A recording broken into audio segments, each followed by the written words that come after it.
अब इन लोगों का जो एक साथ संबंध हो कोई क्या करे। मतलब ये ब्रेड दही और जलेबी नाश्ते में सुबह सुबह तो यमी लग रहा है यार। आप भी और नहीं खाओ। अपन में इतना है कि तेरी बढ़ती मैं प्रकाश माँ के जिम्मा। वहां पे चोट लगी हुई है, मम्मी अच्छे से बैठ भी नहीं पा रही हैं। और चोट लगी है, मम्मी अच्छे से बैठ भी नहीं पा रही हैं। प्रीत उनको पानी पिला रहा है। बहुत ज्यादा चोट लगी है मम्मी के सिर पे, जो हम आपको दिखा नहीं सकते हैं क्योंकि वो दिखेगा भी नहीं। लगा अच्छा? क्या हुआ? ये वो दिन था जब हम लोग जिस दिन मेरी मम्मी की तबीयत बहुत ज्यादा खराब हो गई थी और हम लोग उनको हॉस्पिटल लेके जा रहे थे। मतलब उसी दिन मम्मी की डेथ भी हुई थी 11:55 पे। और ये वही दिन था जो मैं ब्लॉग शेयर की। इस दिन हम लोग सुबह एक्चुअली हुआ क्या था ना कि मेरा जो भाई है उसको पूरी रात नींद नहीं आई थी, पूरी रात नींद नहीं आई थी। वो बोला कि दीदी हमें बहुत बेचैनी हो रही है, पूरी रात नींद। तो ऐसा होता है कि वो छुट्टी में आया था, तो कभी भी वो छुट्टी में आता है ना तो वो अपना लैपटॉप लेके 3-3 बजे तक अपनी पढ़ाई करता है, फिर सोता है। क्योंकि हॉस्टल में क्या होता है कि रात में पढ़ना भी है, फिर सुबह आपको मेस में जाके खाना भी खाना है, क्लासेस भी करनी है, लेकिन घर पे तो ऐसा कुछ था नहीं। तो 3-3 बजे तक पढ़ता था पहले, फिर जब से वो हॉस्टल गया था। और 3-4 बजे तक पढ़ता था, फिर सुबह सोता था। मतलब फिर सुबह 12 बजे 1 बजे वो उठता था। उस दिन क्या हुआ कि ये पूरी रात सोया ही नहीं, क्योंकि मेरी मम्मी नीचे वाले फ्लोर में रहती थी तो, और बड़ी मम्मी बीच वाले में, तो हम लोग बीच वाले में, तो मेरा भाई जो था वो नीचे वाले फ्लोर में था, बगल वाले रूम में था वो था। तो हम लोग को इतना टेंशन नहीं था कि चलो भाई है बगल वाले उसमें। और बगल वाले रूम में वो बोला कि हम पूरी रात नहीं सोए। जब वो सुबह आया ऊपर 5 बजे के लगभग, तो बोला आज हम पूरी रात सोए नहीं। हम लोग बोले कि सोए नहीं, क्यों नहीं सोए? बोला पता नहीं क्यों, पूरी रात बेचैनी थी, कुछ अच्छा नहीं लग रहा था। हम बोले पढ़ाई वढ़ाई भी नहीं की, लैपटॉप वगैरह कुछ ऑन नहीं की, सब बंद कर दिए थे। बस मेरी आंखें नहीं बंद हो रही थी, मतलब पूरी रात हम जगे थे और हमें बेचैनी हो गई थी। बोले बेचैनी क्यों हो रही थी, मतलब ऐसा क्या था? तो बोला कि पता नहीं क्यों लेकिन ऐसा लग रहा था। तो हम बोले यार हो सकता है मतलब थकान होगी, हॉस्टल का थकान है, फिर मम्मी का था कुछ करना, तो हो सकता है होता है यार। तो हम बोले कि ठीक है कोई दिक्कत नहीं, मतलब मेरी बड़ी मम्मी भी बोले कि ठीक है कोई दिक्कत नहीं। बोला कि पूरी रात हम जगे और पहली बार ऐसा हुआ है कि हम निकल गए 4 बजे वॉक करने के लिए। फिर वहां से वो जलेबी दही, उसको पता था कि मुझे जलेबी दही बहुत पसंद है, मम्मी को बहुत पसंद है, सबको पसंद है, तो वो लेकर आया। अपने नहीं खाया, मैं सिर्फ एक जलेबी खाया, थोड़ा सा दही खाया और सारा रख दिया फ्रिज में। मम्मी बोली नहीं तुम खा लो, नहीं तो फिर क्या बोलते हैं, फिर तुम्हें याद नहीं रहेगा, भूल जाओगे, ये है। तो बोला नहीं इन्हें हम बाद में खाएंगे, अभी बस हमको थोड़ा सो लेने दो। तो रात भर हम सोए नहीं। तो हम बोले ठीक है, ये बोली ठीक है। फिर हम उठे 7 बजे के लगभग, फिर हम गए ब्रश वश की, 8 बजे के लगभग ब्रश की, वो सोया था। तो हम बोले बाबू जलेबी और दही खा लो, तुम खाओगे तो हम भी खा लेंगे। तो बोला नहीं दीदी हम नहीं खाएंगे, बंटी दीदी तुम खा लो, हम सो रहेंगे, बाद में खा लेंगे, मेरा रख लो। ये बोली ठीक है, बड़े पापा को दे दिए, वो खा लिए, हम जलेबी ब्रेड दही ले लिए बड़े। और हम लोग ऊपर है, हम लोग को कोई आइडिया नहीं है कि ऐसा कुछ मम्मी की तबीयत खराब हो गई है, ऐसा कुछ होने वाला है। नीचे मम्मी सो रही थी, हम अपना जलेबी दही निकाल के, आपने ब्लॉग में देखा होगा हम कितने हम लोग खुश थे उस दिन। और पता ही नहीं था कि ऐसा कुछ हो जाएगा। तो बस मैं जलेबी दही खा रही थी और मेरा भाई सो रहा था, वो जलेबी और दही खा ही नहीं पाया।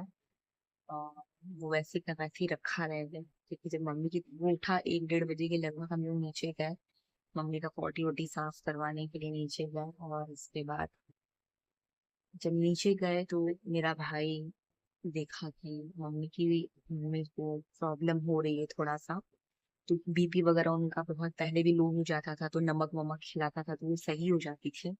काफी बार वो नमक डाल रहा था मुंह में। हम अपनी बहन से बात कर रहे थे, वो दिल्ली में गई थी, वो 3-4 दिन बाद उसकी मीटिंग खत्म हो रही थी, वो आने वाली थी, तो हम उससे बात कर रहे थे फोन पे।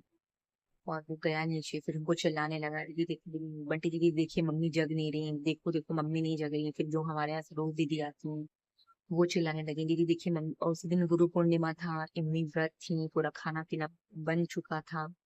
फिर हम लोग देखने लगे, बोले, फिर बोला कि नहीं उनका बीपी लो है, पहले भी ऐसा होता है, वो सही हो जाएगा।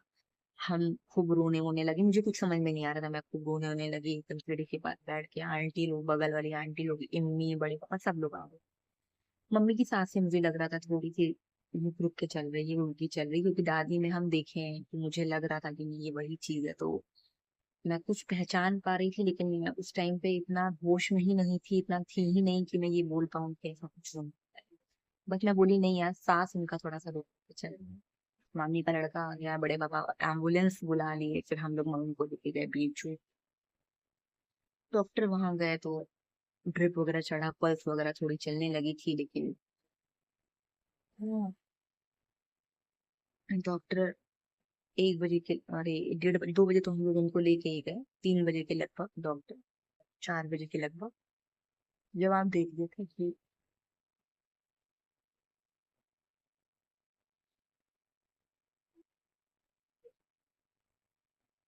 अब नहीं है।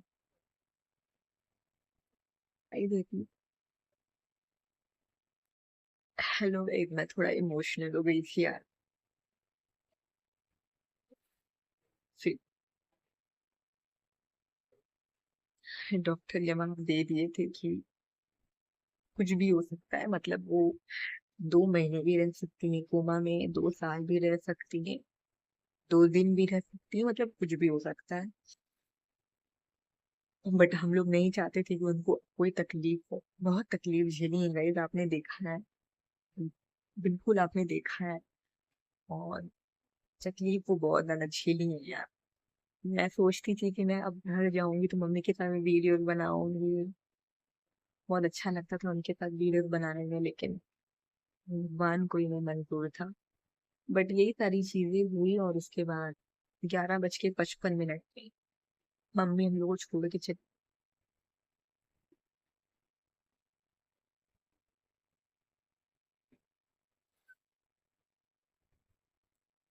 कोई नहीं,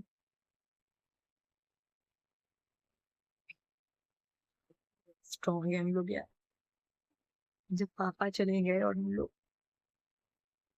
उस टाइम तो हम लोग बहुत छोटे थे, जितने स्ट्रॉन्गली हम लोग फेस किए तो ये भी बर्दाश्त कर लेंगे, कोई दिक्कत नहीं है यार। गाइस, ये ब्लॉग मैं इसीलिए बनाई क्योंकि मैं चाहती थी कि मैं आपको सब कुछ बताऊं मम्मी के बारे में, और क्योंकि आपने मम्मी के ब्लॉग को बहुत प्यार दिया है। मैं कभी भी मम्मी के साथ ब्लॉग बनाती थी या शॉर्ट वीडियोस बनाती थी ना, आप लोग बहुत प्यार देते थे मम्मी के साथ, सरोज जी के साथ, बस इसीलिए मैंने ये ब्लॉग बनाया। और बस ऐसे ही प्यार देते रहिएगा, और आप लोग भी खुश रहिए। मैं फिर से बोलूंगी, अपने माँ बाप की इज्जत, उनकी तकलीफ को समझो, और हमेशा उनकी केयर करो। कहीं भी रहो आप, चाहे अपने ससुराल में हो, चाहे आप वर्किंग वुमेन हो, शादी, आप अनमैरिड हो, कुछ भी हो, माँ बाप को यहाँ रख, यहाँ यहाँ यहाँ पलक पे बैठा के बहुत सेवा करूंगी।